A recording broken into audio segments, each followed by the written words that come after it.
Welcome, everybody.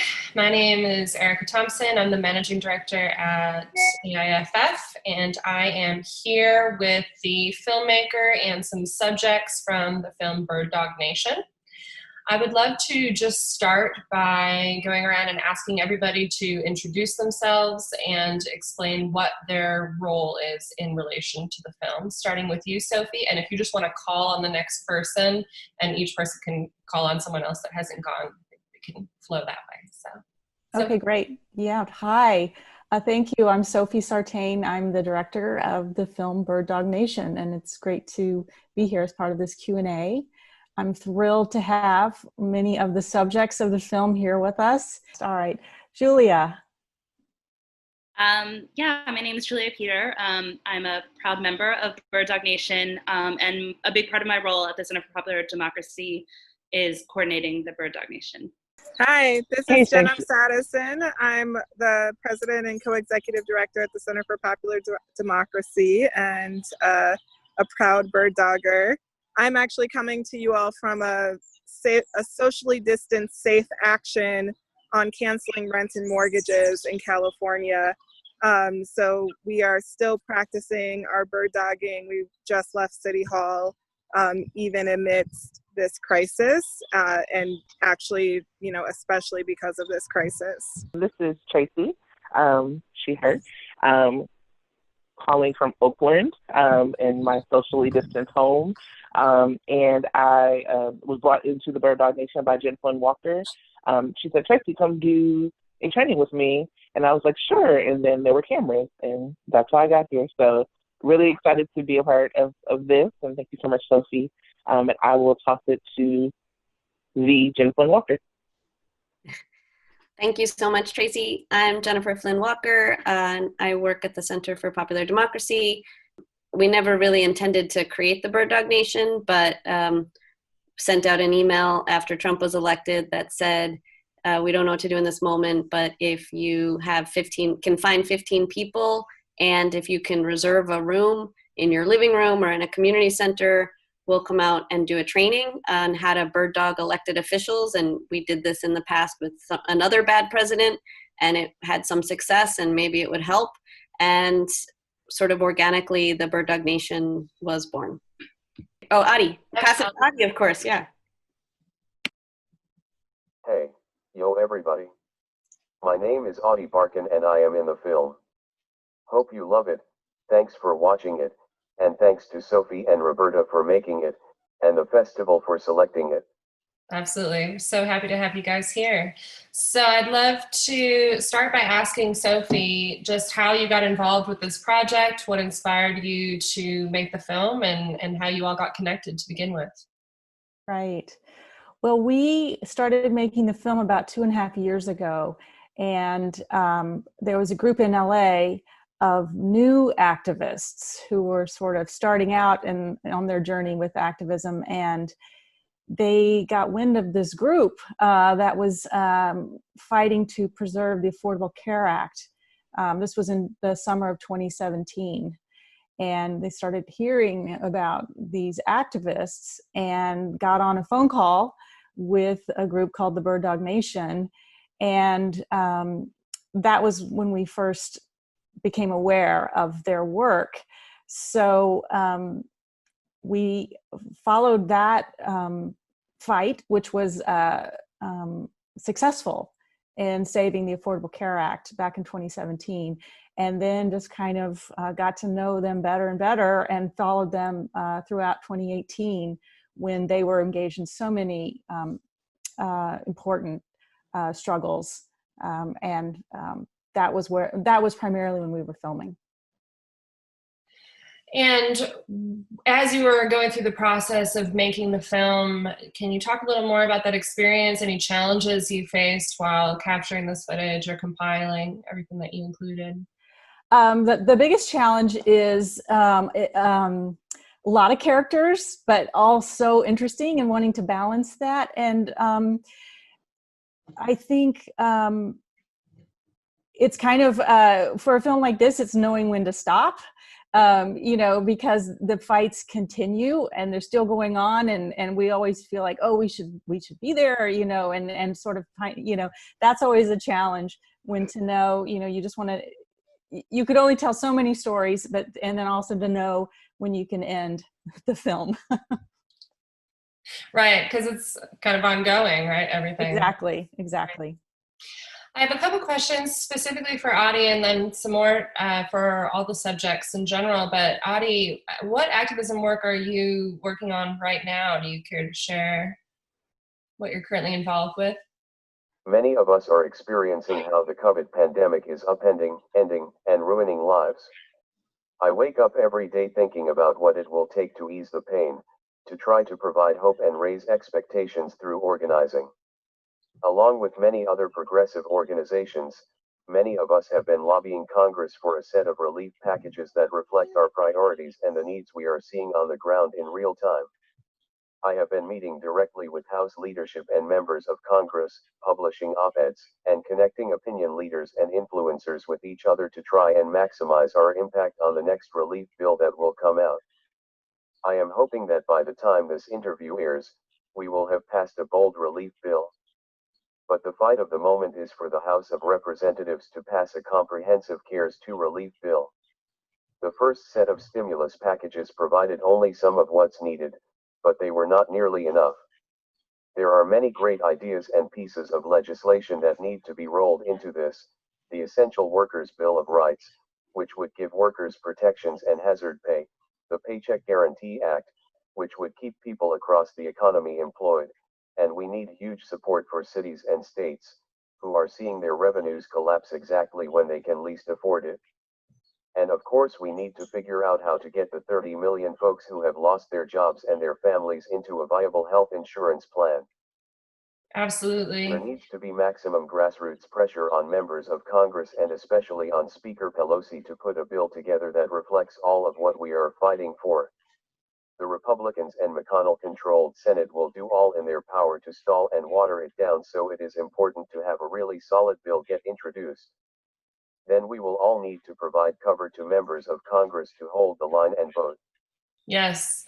And when this interview goes live as part of the festival, we will have active and open conversations available on the Facebook page for the film. So there'll be opportunity to continue to connect and promote that call to action to our viewers and people who are interacting with this content online at that time.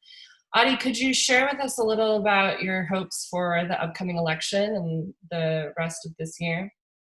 Sure, but maybe first others should weigh in on the first question.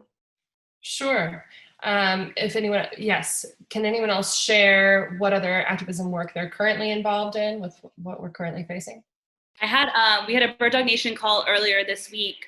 It's been hard bird dogging in the age of COVID. I think, we can't replicate, all piling into Mitch McConnell's office and sharing our stories and doing mic checks and, occupying until we engage in civil disobedience and get arrested. But, we are trying to get creative and think of innovative ways to, stay in the ear of Congress. So Bird Dog Nation members, we've been scouring the internet. There's lots of teletown halls happening. There's lots of Facebook Lives. It's kind of funny. A lot of House reps are doing these Facebook Lives, and we found that no one was watching them.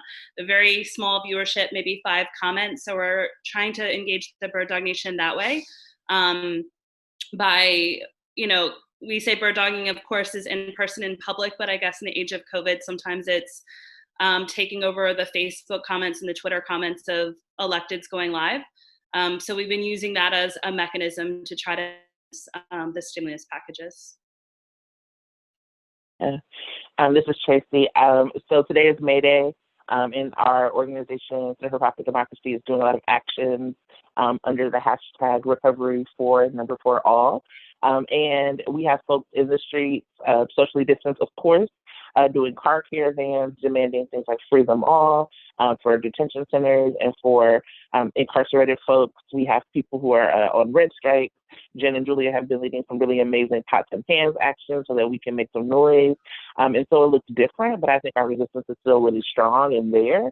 And like always, we're going to adapt. And so it's been I think, a stretch of our like imagination and of our of all the ways that we can come together, but we're still doing it, and we're still fighting. I think maybe the thing that I would share is, amid this crisis, I think what we've learned is what our communities have been fighting for all along, many for decades and generations, are the exact types of policies and social safety net that's needed to not just get us through this crisis, but to ensure that the next crisis that happens, we're not building scaffolding around our system, trying to protect people, and that we have that safety net available.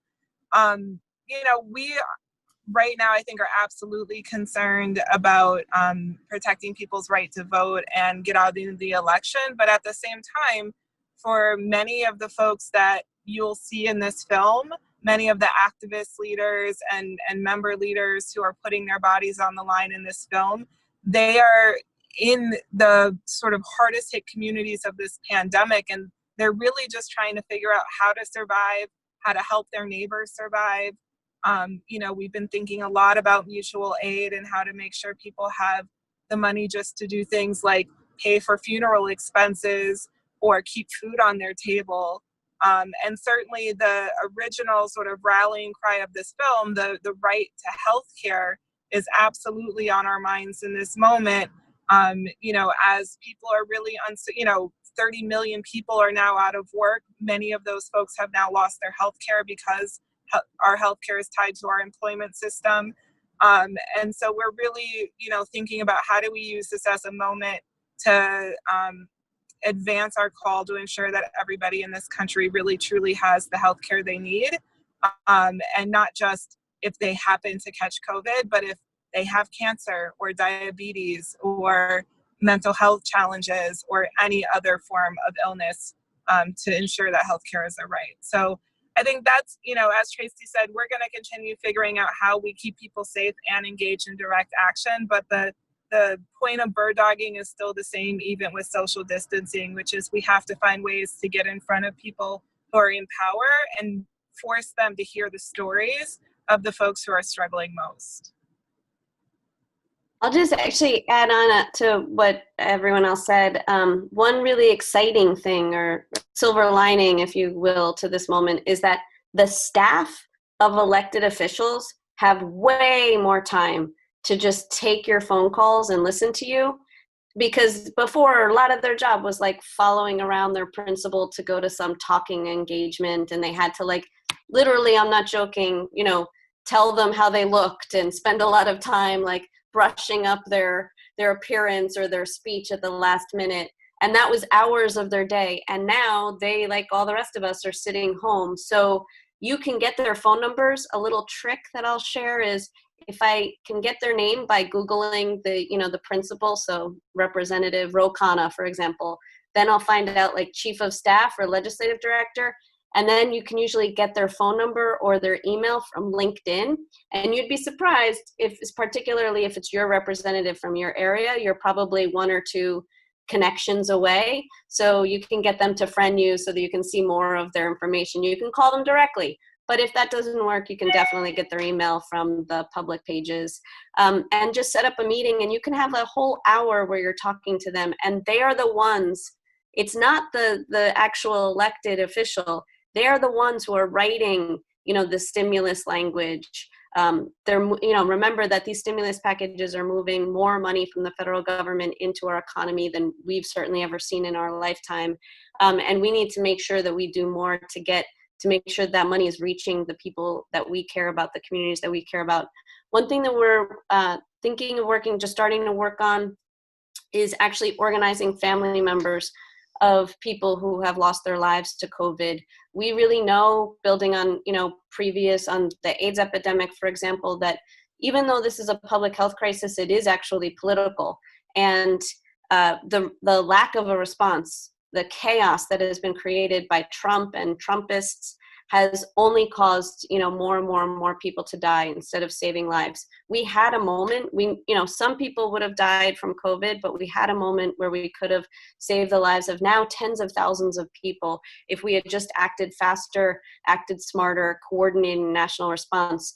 So we're organizing families because one of the saddest things is that people are dying alone, and then we don't even have the ability to publicly mourn them and grieve together as a community. So we're going to start actually providing those in a political way, but moving from bird dogging our elected officials, trying to win things that Ady's doing, with having conversations with electeds, to having those conversations with staff members, which we encourage everybody else to do, to also having, things like political funerals to really show that, the response, this is actually the exact reason why we have a federal government. This is what you want a president for.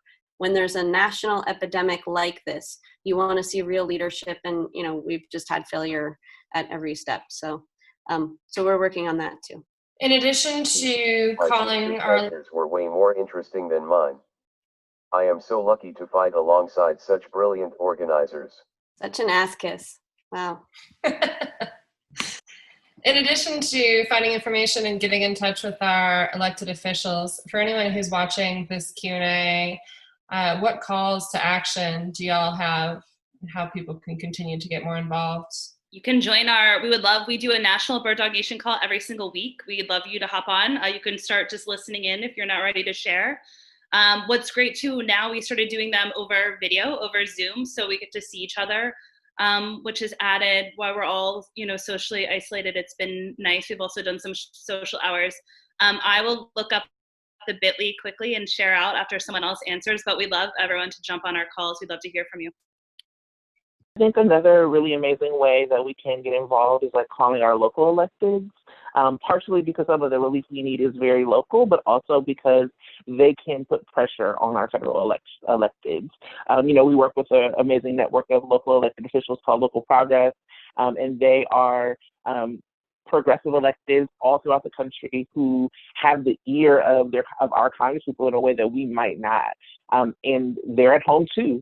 And so the kind of brilliant thing about all of this is that it's not just we are at home and everyone else is busy, it's that we are all here doing kind of the same things. And so people are hungry for those connections, and we can make them now. It's also really important to have stories that we can share out. I think that when we start to hear about, 50,000 people have lost their lives to COVID, numbers that big, when it's not someone that or even if it is someone that you just really don't have an understanding of the scope of it, but actually getting more and more stories out. So not to share a million bit.lys, Julia just put a bit.ly in to get involved in the Bird Dog Nation, to join our weekly calls, which is bit.ly/BDN for Bird Dog Nation, call, CALL. But another one is if you want to just record stories, 90 seconds of your story, bit.ly, bit.ly/COVID stories, all lowercase, COVID stories. And that'll take you to a really cool tool to just upload a video. You could just talk into a camera like this. Great. And we can share those links as well. Maybe we can get it on this video or in the description, especially on, like I said, the Facebook group, where we'll have an opportunity for folks to connect. They can see those links and get more involved. Ady, did you want to share your thoughts and intentions about the upcoming election? Well, the current pandemic is upending life as we know it. But having huge numbers of unemployed is a policy choice. Having people living without health care is a policy choice. The sickening inequality that exists in this country is a policy choice. These things aren't like the weather and just happening to us. This is a result of a system that was set up to fail the vast majority of people in this country. So I am hopeful that people will vote for a different direction at the ballot box in November. Republican senators and Trump are giving us a huge amount of ammunition to kick them right out of their seats in November. Insider trading, opposition to populist ideas like expanding unemployment and health insurance. These guys are making their beds. And my heart's desire is to make them lie in it. We have a huge opportunity to work with grassroots organizations in Maine and Colorado and Iowa and elsewhere to try to win control of the Senate from Republicans. Is there anything else you would like to share, Sophie? Anything about upcoming projects or what's next? Well, we hope to be making some exciting announcements soon about the film. Our plan is to get the film out this summer and into the fall ahead of the election. And we are hoping to do some event screenings primarily in August as interest heats up for the election. We don't know where we'll be in terms of social distancing and whether events can be in person or if they will stay virtual. We're just going to have to wait and see, as everyone will. So, my hope in making this film was to give people hope and to say that hope is possible in this moment. As hard as it is, as hard as the last few years have been, these activists here that you're seeing and in the film, they inspire me, they give me hope. And I think we saw in 2018 that just with grassroots organizing, boots on the ground, postcarding, just those simple things, we were able to make, it wasn't a complete victory on the 2018 midterms. We had some losses that night as well, but we also were able to flip the House or help flip the House, which was huge. And I would just hope that the film could inspire people. You may not be ready to go out and bird dog tomorrow if you've never done anything like this before, but you can, as Julia said, get on the calls. You can listen in on the calls. You can learn. Maybe last time you postcarded, maybe this time you can do something a little bit more. Maybe step out of your comfort zone a little bit. It's hard, but we can all do it. And I feel like by coming together, by learning from these activists and just putting ourselves out there and showing up, we can make a difference. Absolutely. Thank you so much for sharing, and thank you all for being here and sharing your stories and participating in the festival. Best of luck to all of you these coming months. Thank you. Thanks. Thank you. Thanks for making the movie, Sophie. Sure. Great seeing you too. Thank you, Sophie.